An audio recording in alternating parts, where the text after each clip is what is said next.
അഭിലാഷം എന്ന മലയാളം സിനിമയുടെ സംവിധായകൻ ഷംസുദ്ദീനെ അറസ്റ്റ് ചെയ്തതുമായി ബന്ധപ്പെട്ട വലിയ ആരോപണ പ്രത്യാരോപണങ്ങളൊക്കെ നടക്കുന്നുണ്ട്. വ്യാജ പരാതി എന്ന് സംവിധായകൻ പറയുന്നു. അങ്ങനെയല്ല എന്ന് നിർമ്മാതാക്കളൊക്കെ പറയുന്നുണ്ട്. എന്തായാലും അറസ്റ്റിൽ പോലീസിനെതിരെ കോടതിയുടെ രൂക്ഷ വിമർശനമുണ്ടായിരിക്കുകയാണ്. രാത്രി വാതിൽ പൊളിച്ച് അറസ്റ്റ് ചെയ്യേണ്ട സാഹചര്യം എന്തായിരുന്നു എന്നാണ് കോടതി ചോദിക്കുന്നത്.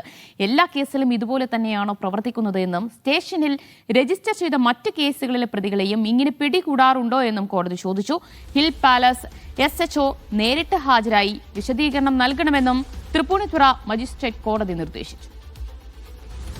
നിധിൻ സേവ്യർ വിവരങ്ങൾ നൽകും. നിധിൻ, ഷംസുദ്ദീനെ കോടതിയിൽ ഹാജരാക്കിയപ്പോഴാണോ കോടതിയുടെ നിരീക്ഷണം ഉണ്ടായിട്ടുള്ളത്?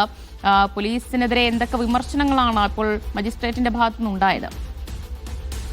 ജിൽസി, ഈ 2 ആഴ്ച മുൻപാണ് ഈ കേസ് എടുക്കുന്നത്. തുടർന്ന് ഈ സംവിധായകനടക്കമുള്ള സിനിമയുടെ അണിയറ പ്രവർത്തകർ കേസിൽ പ്രതികളായിട്ടുള്ള 6 പേരും മുൻകൂർ ജാമ്യാപേക്ഷ സമർപ്പിച്ചിരുന്നു. ഈ മുൻകൂർ ജാമ്യാപേക്ഷ ഇന്നലെ പരിഗണിക്കാനിരിക്കുകയാണ്. മെനിങ്ങാന്ന് രാത്രി ഇത്തരത്തിൽ സംവിധായകന്റെ ഫ്ളാറ്റിൽ അതിക്രമിച്ച് കയറി വാതിൽ ചവിട്ടി പൊളിച്ച് ഈ സംവിധായകനെ പോലീസ് അറസ്റ്റ് ചെയ്യുന്നത്. അപ്പോൾ ഈ സിനിമാ സംഘടനകളടക്കം ഇടപെട്ട സിനിമയ്ക്കുള്ളിലെ ഒരു തർക്കം, ഒരു വഞ്ചനാ കുറ്റം, അതിൽ ഇത്തരത്തിൽ ഇങ്ങനെ പോലീസ് നീങ്ങേണ്ടിയിരുന്നു എന്ന ചോദ്യം അപ്പോൾ തന്നെ ഉയർന്നിരുന്നു. അത് തന്നെയാണ് കോടതിയും ചോദിക്കുന്നത്. രൂക്ഷ വിമർശനമാണ് പോലീസിനെതിരെ കോടതി ഉയർത്തിയിരിക്കുന്നത്. രാത്രി വാതിൽ പൊളിച്ച് ഈ സംവിധായകനെ അറസ്റ്റ് ചെയ്യേണ്ട സാഹചര്യം എന്തായിരുന്നുവെന്നും എല്ലാ കേസിലും ഇതുപോലെ തന്നെയാണോ പോലീസ് പ്രവർത്തിക്കുന്നതെന്നും കോടതി ചോദിക്കുന്നുണ്ട്.